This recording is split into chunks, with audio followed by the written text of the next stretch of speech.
Hi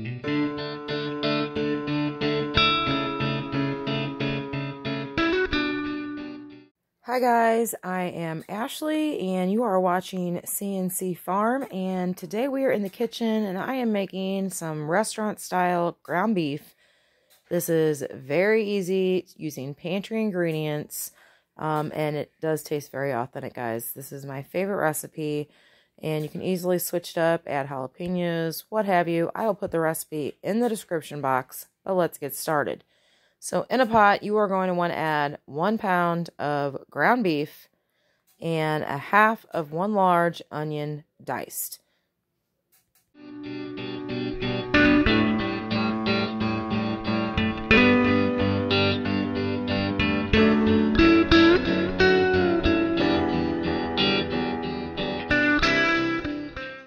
Now you just want to add the onions into the pan as well, and then now we're going to add all of our spices.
Now you're just going to chop up your meat, combine it with all your seasonings and your onions, and then you're going to cover this, bring it to a boil on medium,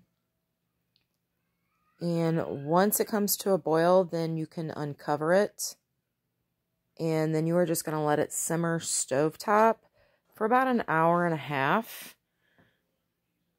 Now you're going to want to stir this occasionally so it doesn't stick to the bottom. And you will see that the liquid will gradually evaporate. And then after that time, you're going to want to strain it as well to get rid of all that extra grease before you would want to serve this. You'll see here coming up, I have separated the grease from my already strained meat, so it is ready to go right now. And this is such a great recipe. I can't say enough about it. We are going to be putting this on nachos today. And this is one recipe my 4-year-old loves. I do have to leave the cayenne out of this recipe. You'll see in the original recipe it does have cayenne pepper. I leave that out. It still tastes good. It still tastes authentic. We still love it. But yep, nachos here to appease everyone. And I just topped it with what I had in my refrigerator, which was lettuce, a little bit of ranch, sour cream, and some mild sauce. And that was our dinner tonight. And you see some left on the pan, but don't be confused because by the end of this, there was nothing left on the pan. So once again, thank you guys for watching. And until next time, everyone have an awesome day.